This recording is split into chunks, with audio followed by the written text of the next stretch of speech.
abantu abavuga ekintu kya 226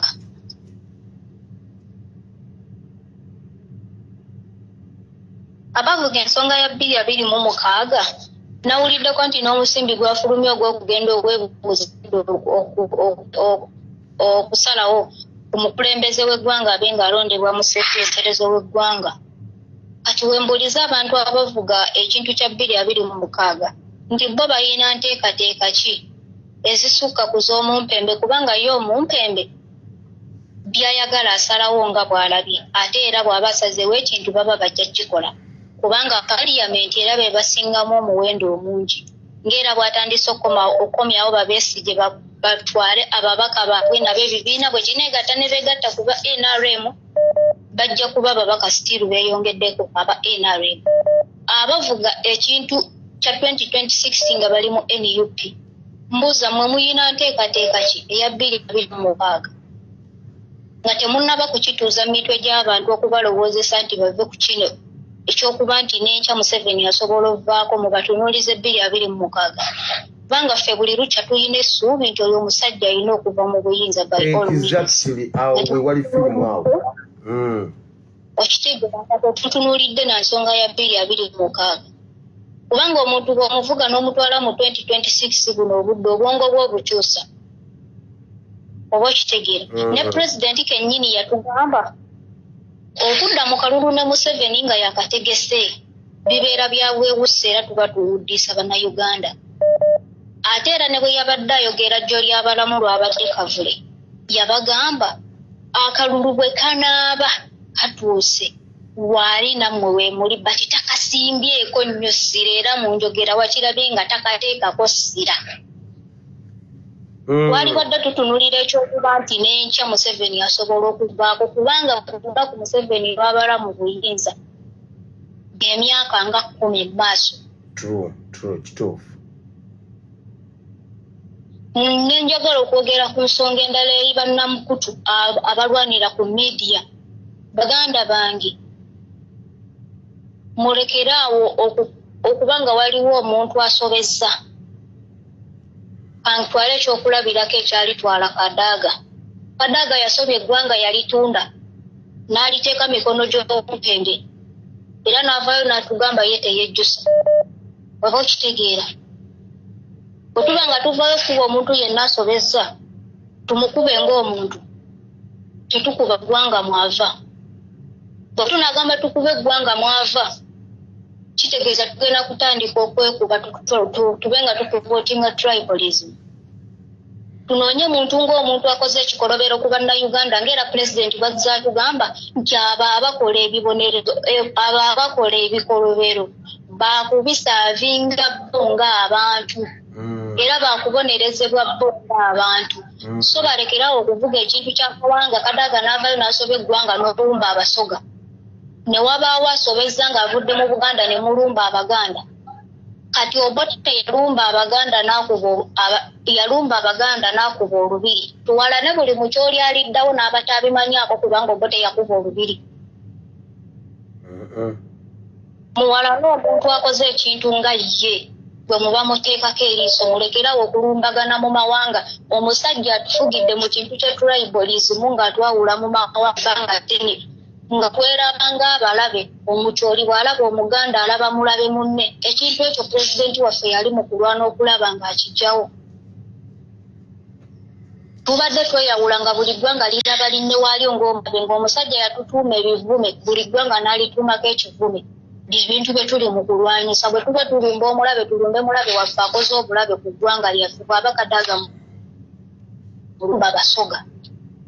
Kubanga si buli musoga nti awagira Kadaaga kyeyakola. Kituufu. Ebadde nteesa yange. Tweyanziza nnyo.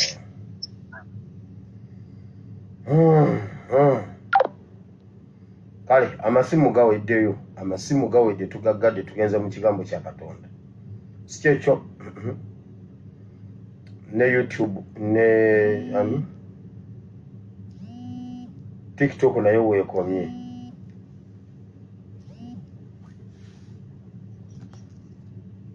Hello? Wanji?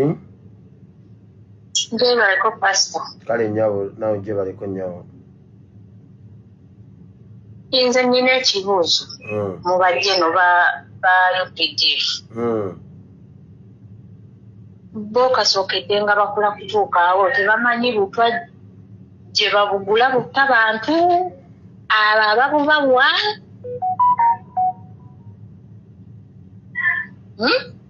Simanyi babbo tebamanyi gye babutunda. Bo babatta basirise bakunkumula omukuumu basirise kati bo baba bategeeza ki era bo beerwanako ddi bannaaye batulekemu babeere bantu bakulu abapoliisi aba UPDF bonna abantu bakulu basajja bakulu bannayuganda naye babatta batunula ne baziika ono enkya ne baziika oli enkya ne baziika bo tebasobola kwekolamuuko mulimu. Nze kyekibuuzo kyange pasito kibambuulize. Tweyanziza nnyo nnyabo. Arse.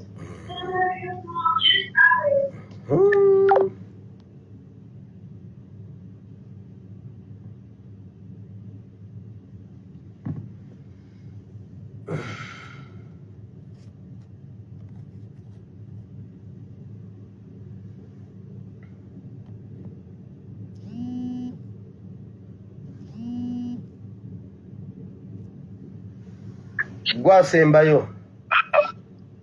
Musonga mukama affe Yesu yebaziwe. Mukama yebaziwe nnyo sewo. Weebaale kuweereza. Amina sewo. Taata nange nga nyongereza ku ky'omuteesi oyo avuddeko. Lunaku lumu watugambako nti tusabire abasajja bano aba UPDF okusinziira mu empita engeri embeera gye bayitamu. Nze kale kyankwatako nga bwe wakyogera nti tulina okusabira bannaffe oba tulina obbasabira naye n'abantu b'osabira ng'aba UPDF omusajja akeera enkya n'akwata emmundu omusajja yakeera enkya n'asula obubi omusajja atasobola nakuweerera abaana be naye enkya ne bakeera Museveni n'amugamba genda kati ng'olwa ekyolwaleero ekyokwekalakaasa ekiri mu Uganda n'adiployinga naawe n'okkiriza naye nga gwe tosobola kuweerera mwana wo gwe tosobola kweriisa gwe tosobola kusula bulungi nga gwe tosobola kwekolera buli kintu kyonna naye n'okkiriza n'ogenda nga negye bakudiployinze togenda kulya ogenda kuvayo ng'enjala ekuluma wabula nga weesibezizimiya y'amazzi mu kiwatu era nga tusabira abantu abo balina emmundu abatasobola kwekola mu mulimu bo ddala embeera gye balimu ebasanyusa kasitaffe twabasabira naye balimba nnyo nnyo era be bamu abali mu kulyamu Uganda olukwe beekolemu omulimu naffe we tunaaba tugoberera abafe abalina engalo enjereere kitegeera bo balina ebyokulwanyisa basula n'emmundu mu nnyumba balimba nnyo nnyo nnyo nnyo nnyo nnyo beekolemu omulimu balimba basuuliridde nnyo obulamu bw'Abannayuganda balinga nti ejje liteekwa okuba nga lya ggwanga naye kati ejje libbo lye balimu lya Museveni nze nina baganda bange abali mu magye sigamba nti kino ekintu era nabo bennyini nnyini tetukwatagana kuba mbagamba maaso ku maaso bwe mba nga nfunye akakisa n'embalaba mbagamba maaso ku maaso ate baganda naye babatta enkya n'eggulo bwe babagamba kino genda okikole n'agenda n'akikola n'akomawo ne yeebaka mu kayunipooti kwe kukuteesa kwange abasajja abo beebereremu tweyanziza nnyo ssebo nange neyanziza okumpa omukisa guno ssebo amiina ssebo mukama akuumye atakuumira mpeera amiina mukama akuume ssebo kale bamikwano mu butongole amasimu tugaggaddewo tugezezaako okukwata amasimu gammwe mwenna tetuga kuddamu kukwata simu okomyewo omundi gwakubiri twakutte dda tetuga kuddamu kukwata simu kale obudde bugeze tugenda mu kigambo kya Katonda. Aba UPDF nsiba mbagamba mwalayira okukuuma eggwanga, okukuuma bannayuganda n'ebyabwe. Mujjukire nnyo omulimu omunene gwe mwagenda okukola.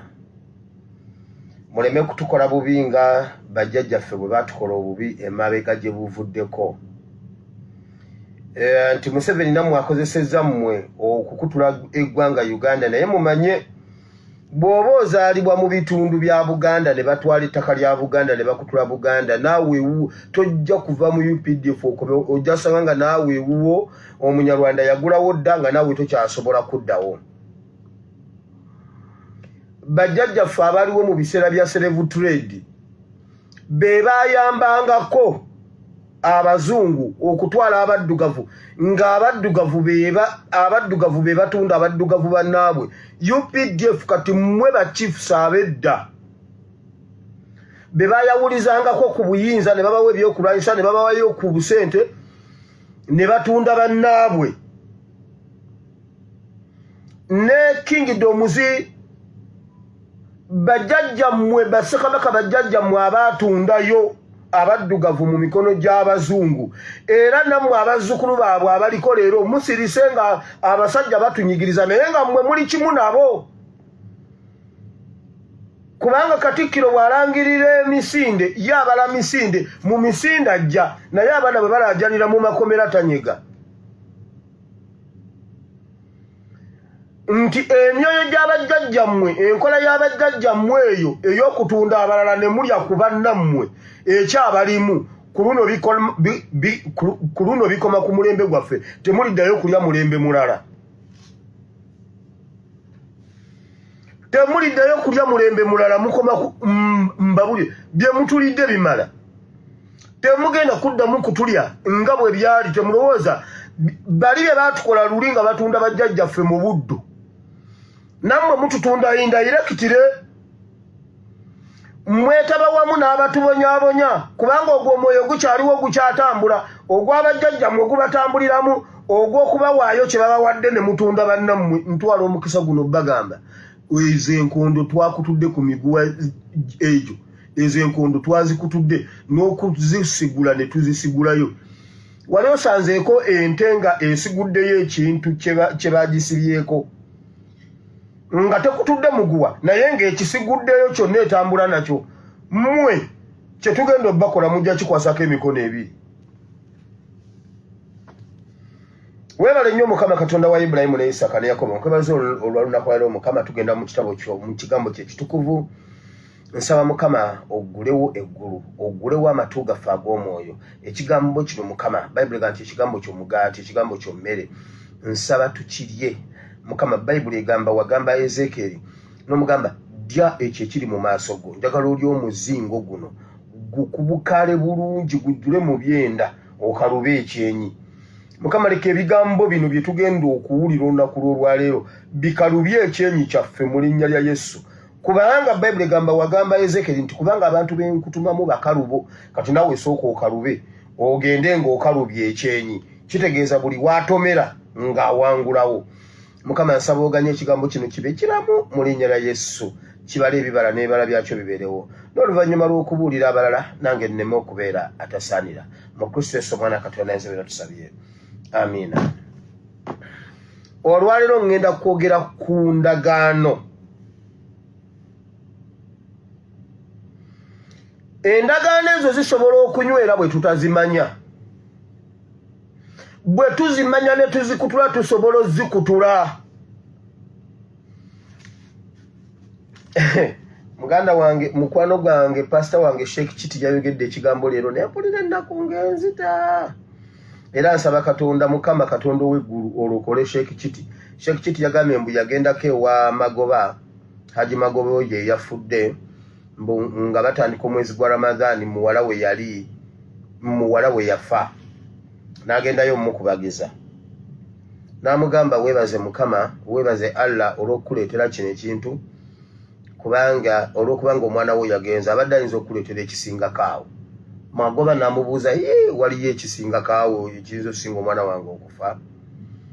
Sheikh Chiti namugamba nti ye kati omuwala wo okufiira mu kitiibwa n'afa nanzikibwa n'oggwa eddalu ne yeyambula engoye najja wano n'azunga mu kibuga ng'ali bwerereko magoba ofundako n'afa n'addamu n'amubuuza ate okulokoka nti muwala wo n'alokoka n'agenda ng'agamba hey mukama yeebazibwe nze neebaza mukama kubanga nze yali omusiraamu mukama yandokola.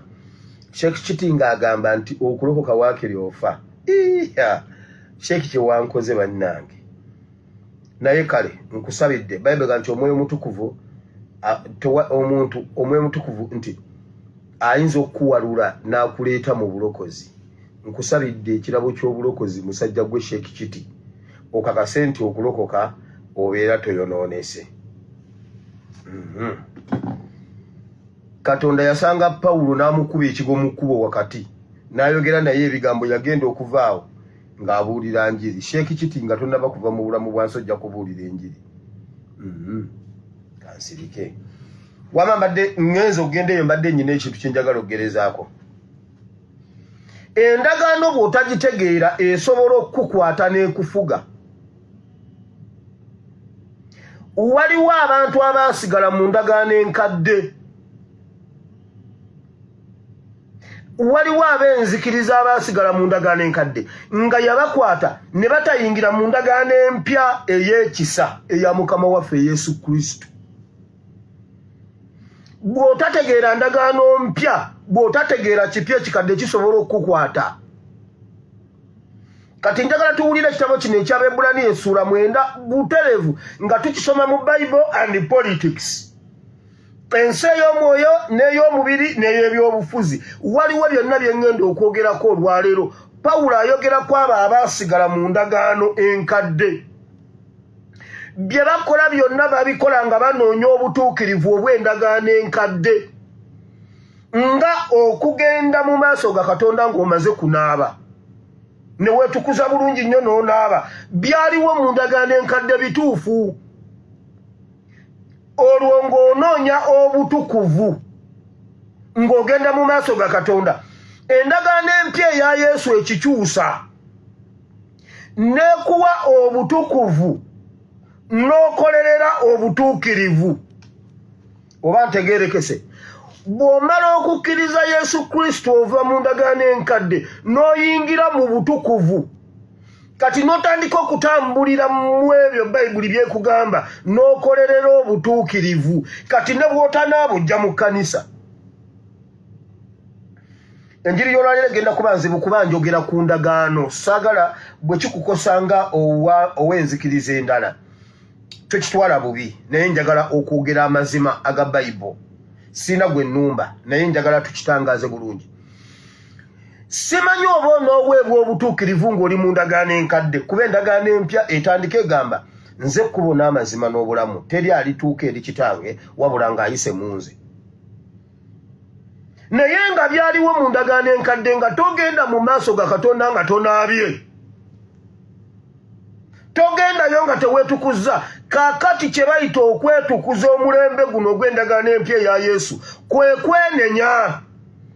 Kyova olaba buli lunaku olina Mukama nsaba onsaasire obutali butuukirivu bwange. Ndi wano mu maaso g'Omukama nsaba onsaasire byonna bye nkoze. Mukama byonna ntukuza nsanire mu maaso go mu linnya lya Yesu. Oba ofunye wuzu. Iyo wuzu ng'ojja mu maaso ga Katonda. Kakati waliwo abaasigalayo mu eryo enkadde. Kati bw'osigala mu ndagaano enkadde ekukwatira ddala. Waliwo abaasigalayo nga ku Sabbiiti tebakola. Naye ate nga tebasobola gituukiriza. Kubanga osanga omusumba w'Abaseveniside nga abeera Luweero naye ate nga asimbudde ku Sabbiiti n'ajja n'abuulira ekireka. Naye nga etteeka lya Sabbiiti ligamba bw'oba waakutambulako golola bugolozi ku magulu otambule ng'awakasukirwa ejjinja.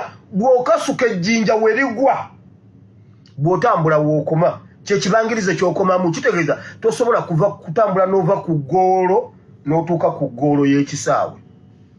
Naye omusanga ng'agezaako okukwata etteeka lya Sabbiiti naye ate nga yavudde Luweero abuulidde e Namasuba. kati olw'okuba endagaano enkadde yalinzibwa okutuukiriza teyasobola kutuwa butuukirivu ne wajja endagaano empya. Lwaki ntandikidde mu ndagaano ezo tutegere endagaano gye ŋŋenda okusomesako olunaku lw'olwaleero? Museveni bakola, bajjajjaffe bakola endagaano ne zibeera nga zitukwata kuba tetuzimanyi. Bwe tuzimanya tusobola zikutula. Wulira, obudde era buŋŋenzeeko bannange, nabadde nnyina obbawa eddakiika ntono tusobole kino ekyawandiikibwa enkya tuwandikikomyawo. Oba nsooke nkisome kyonna muwawa kiggweyo ennyiriri zonna 21 waakiri mugende nga zo muziwulidde. Si kyemba nkola bannange.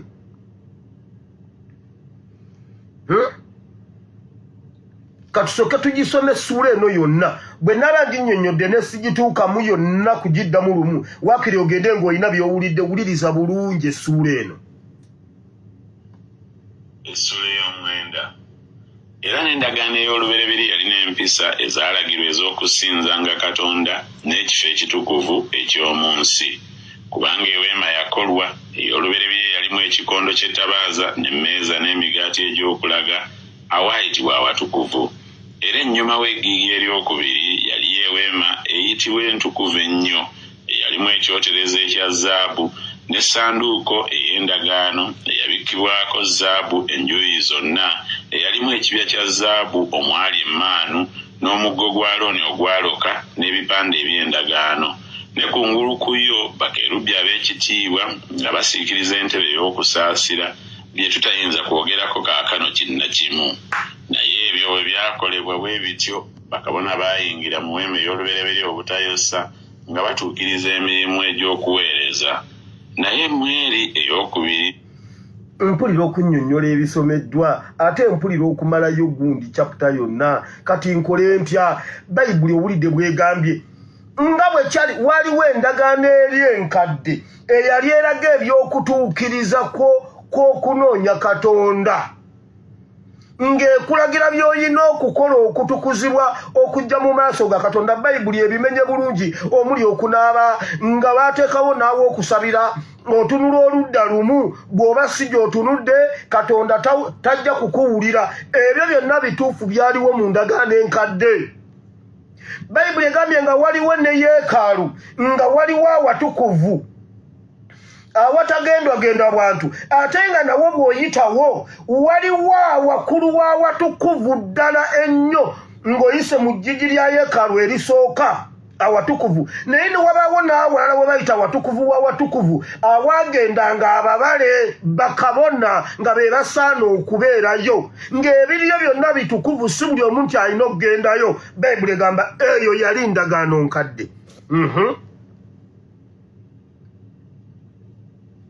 ayingiramu kabona asinga obukulu yekka omulundi gumu buli mwaka, si awatali musaayi gwawaayo ku lulwe ye n'olw'obutamanya bw'abantu. Omwoyo omutukuvu ng'ategeeza kino ng'ekkubo eritwala mu kifo ekitukuvu terinalabisibwa, ng'eweema ey'olubereberye ekyayimiriddewo, eyo kye kifaananyi olw'ebiro ebiriwo ekirimu ebirabo era n'essaddaaka ebiweebwayo ebitayinza kumutuukiriza oyo aweereza mu bigambo by'omwoyo. Ulira Bayibuli emenye ebintu ebyali mu ssanduuko ey'endagaano n'ebyali mu lusiisira nga ye yeekaalu ey'omulembe guno oba nga gwe muzikiti ogw'omulembe guno, nga waliwo kabona waasobola okubeera okutuutuukirira ewa Katonda. Naye ate nga waliyo ne kabona omukulu we yagendanga mu mwaka, yagendangamu omulundi gumu, nga kabona okugenda eri awatukuvu w'awatukuvu mu mwaka agendayo omulundi ogu okuweerayo saddaaka abo bonna abasaana okuweerayo saddaaka. Bayibuli egambye n'omusaayi akotokeerabira, yagendanga n'omusaayi ogw'embuzi, ogw'ente, ogw'endiga oba ogw'ekiro okusobola okutukuza ebyo bye yali alina okutukuza. Bayibuli egambye nti ekyo kyekyali ekifaananyi ekyaliwo ekitegeeza ebiriwo omulembe guno, kitegeeza biri byali bikuumira bino ebigenda okujja mu ndagaano ey'okubiri oba endagaano empya. Kubanga ze mpisa ezaalagirwa ez'omubiri obubiri, era awamu n'ez'okulya n'ez'okunywa n'ez'okunaaba okutali kumu, ezaateekebwawo okutuusa ku biro eby'okudda obujja. Naye Kristo ezo zateekebwawo nga zituteekate zaali just zituteekateeko olw'omulundi olw'endagaano empya egenda okujja buli kimu kiina kye kyakiikirira era nga byakolebwa omulundi ogusembayo mu ndagaano empya okusobola okutuukirira okw'endagaano ey'ekisa bwe yajja kabona asinga obukulu ow'ebigambo ebirungi ebigenda okujja n'ayita mu weema esinga obukulu n'okutuukirira etaakolebwa na mikono amakulu etali ya mu nsi muno so si lwa musaayi gwa mbuzi n'ennyana naye lwa musaayi gwe ye n'ayingirira ddala omulundi gumu mu watukuvu bwe yamala okufuna okununula okutaggwaawo kuba obanga omusaayi gw'embuzi n'ente ennume n'evvu ly'ente enduusi ebimansirwa kw'abo abalina empitambi bitukuza okunaaza omubiri omusaayi gwa Kristo eyeewaayo yekka olw'omwoyo ataggwaawo eri Katonda nga taliiko bulema tegulisinga nnyo okunaaza omwoyo gwammwe mu bikolwa ebifu okuweereza Katonda omulamu era ye kya omusaayi guli gwe bayingiranga nagwe ye watukuvu wa watukuvu gwakolanga ku mirembe egyo oba ogw'endiga n'ogw'embuzi mu ndagaano enkadde gwajjawo ebyo ebyali bitukuza omubiri omusaayi gwa Yesu teguusingewo nnyo okununula kubanga omusaayi gwa Yesu gunalifayinga endagaano enkadde ne gutuukiriza endagaano empya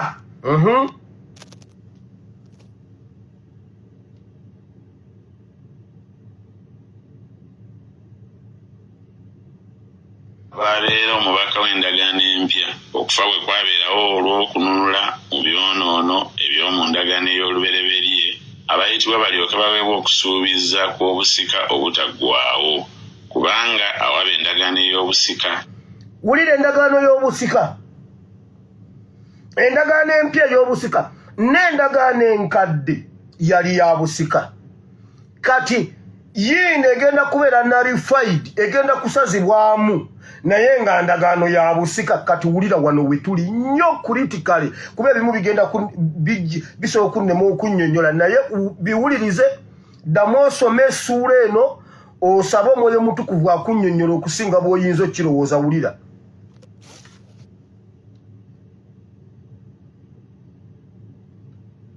kigwana okubaawo okufa kw'oyo eyagiragaana kubanga endagaano ey'obusika egibeerera awaba okufa kuba yali etuukiriza ekyagiragaanyisa eyagiragaana ng'akyali mulamu era n'endagaano ey'olubereberye kyeyava erema okusookebwa awatali musaayi kubanga buli kiragiro bwe kyamalanga okwogerwa Musa eri abantu bonna ng'amateeka bwe gali n'atwalanga omusaayi gw'ennyana n'embuzi wamu n'amazzi n'ebyoya by'endiga ebimyufu n'ezoobu n'amansiranga ku kitabo kyennyini era ne ku bantu bonna ng'ayogera nti guno gwe musaayi gw'endagaano Katonda gye yabalagira era nate eweema n'ebintu byonna eby'okuweereza n'abimansirangako omusaayi bw'atyo era bayibuli egambye ebyo byaliwo nga bikuuma olw'okutuukirira kw'endagaano eyali egenda okuddako endagaano empya eya Yesu.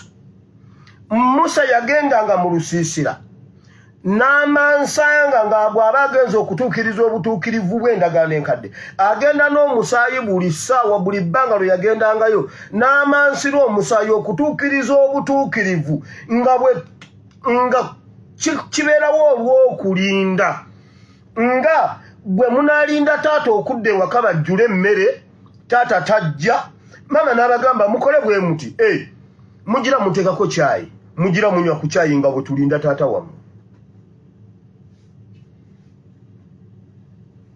kubanga tebajjula mmere nga taata taliiwo okujjako nga yabagambye sigenda kudda ne mugira nga bwe mutema ku kiffenaawo mugira mulya ku biffenaawo nga taata wammwe bwe tumulindako endagaano enkadde yali yakunywa ku kyayi nga bwe tulinda emmere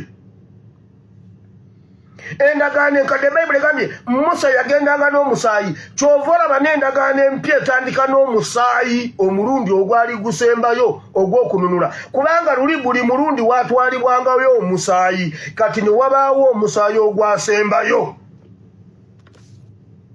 ogw'okununula ensi kubanga guli tegwagasa ogwa Musa gwalema okututuusa ku butukuvu n'obutuukirivu obw'enkomeredde. Kyova olaba nga naawe olina okgendayo ng'onaabye kati omulembe ogw'endagaano ya Yesu ne bw'otafuna wuzu jangu mu kyaki gw'oba onuuka gwe gwamanyi. Gwe jangu ng'okyumuuka naye jangu mu kyaki. Oba engato yerinnye mu bbi gwe jangu mu kyaki. Jangu osabe.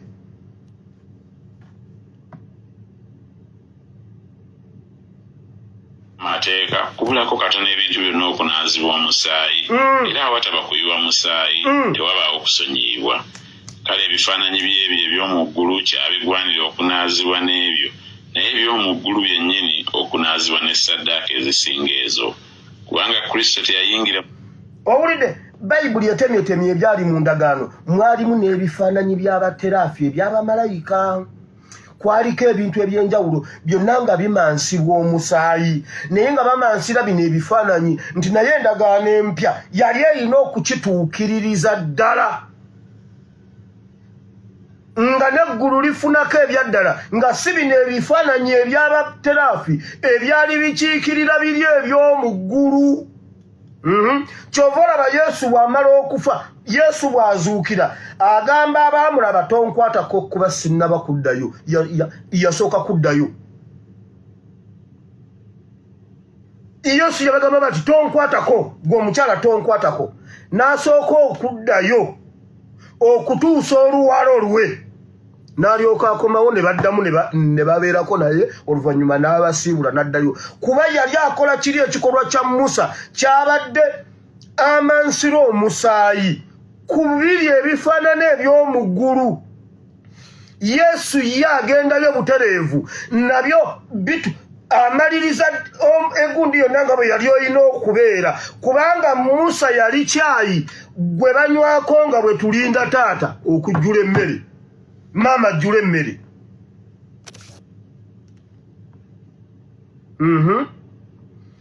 Naye wulya Bayibuli bwegambye omusaayi gwaddamu ne guyiika endagaano eri bwe yali nga tesobodde enkadde tesobodde kututuusa. Omusaayi gwaddamu ne guyiika. Wulira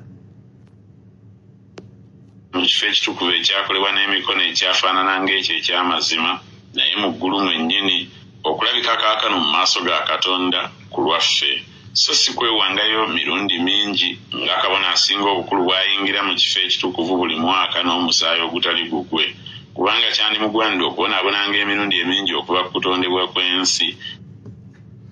Olw'okuba kabona asinga obukulu yagendagendangayo n'omusaayi n'amansana omusaayi. Bayibuli egambye kyetaagisa okuyiwayo omusaayi omulundi gumu ogusembayo guleme kuddamu kuyiika nate mulundi mulala.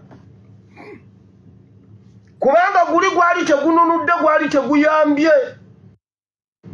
Ne wayiikayo omusaayi gwa Yesu ogw'okununula ensi okununula abantu omulundi ogusembayo. Tuve mu ky'okuyiwayiwayo ogumu nga tunoonya obutuukirivu.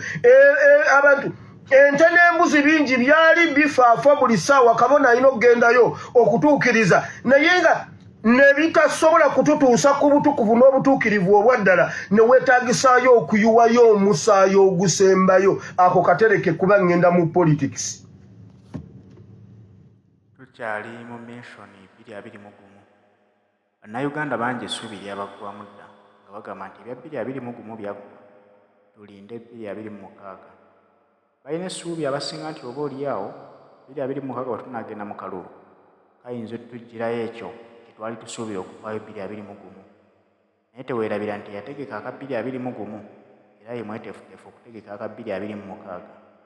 Kipya ki kye tusuubira okulaba mu 226 kye tutalaba 221 okuggyako okweyongera ebikolobero ebyali mu 221 okwekubisaamu obwekubisa. Ate no babadde bakyali awo ate waliwo n'enteekateeka ey'obutateekateeka kalulu ka 226 ku bwapulezidenti. Bagenda kuteeka akabakansalazi chairperson b'ebitundu ba MP. Bwe tunaamala okulonda kati ne beesinze okuvaamu ba MP abangi batule mu paalamenti bo basalewo nti pulezidenti tulonze gundi yagenda okulembera eggwanga Uganda. Eyo naye enteekateeka weeri. Era Mwalimu Museveni ky'ovula nti atuvuga mpola mpola agezaako okuteekawo diversion ezijja bannayuganda ku mulamu ogw'okwekalakaasa okubanja obuwanguzi bwabwe abayingiza 2026 akimanyi nti NRA ye ppaati egendera okusinga okuleeta ababaka abangi mu paalamenti kubanga olwaleero yesinzayo ababaka NRA ejja kusalawo obusazi nti tetukyagala Museveni era agende mu maaso nga ye pulezidenti waffe kitegeeza nti awo tewaba wagenda kukuba mimiro nti ate babbye Bobi Wine akalulu ababaka ba paalamenti bagenda okubanga bwe basazeewo kubanga ppaati yevaamu abantu abangi kitegeeza ki nti okwewala ebyo okubeerawo tulina kukirwanyisa katikati nga tetunnagenda mu 2026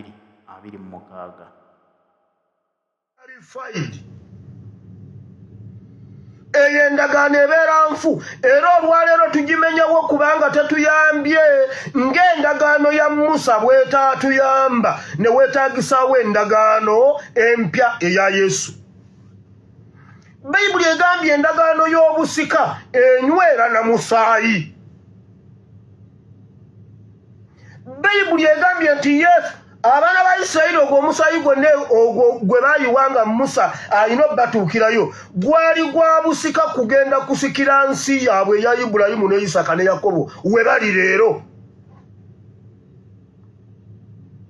Kati wulira Uganda bulijjo mbagamba Uganda okusinga okuyiwanga omusaayi buli ssaawa ne tubanga tuli awo ne batugamba sheke gundi bamubye amasasi afudde ogwo omusaayi ne guyiika gundi bamuse gundi bamutemudde kazini bamukubye akatayimbwa banaye mulabeeyo omusaayi okusinga ebyo byonna Museveni abikola olw'endagaano nga atuukiriza ndagaano kubanga endagaano bagikolanga ya musaayi.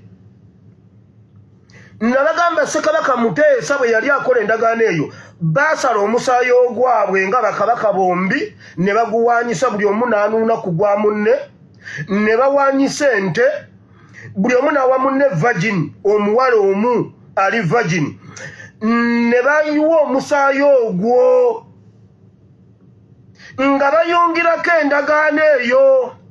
Kati bweba tetuyambye wulira Museveni agenda okujja okukwata omuyiza kyovulaba Museveni blood saaka ye anywa musaayi olw'okuba tegutununudde ye Museveni kyovulaba nga buli ssaawa ayiwayo omusaayi kuba atuukiriza endagaano eyo. Kati Bayibuli egambye nti olw'ekisa tusobola okusituka ne tuyiwayo omusaayi gumu omulundi gumu olw'ekisa n'emirembe. Politics.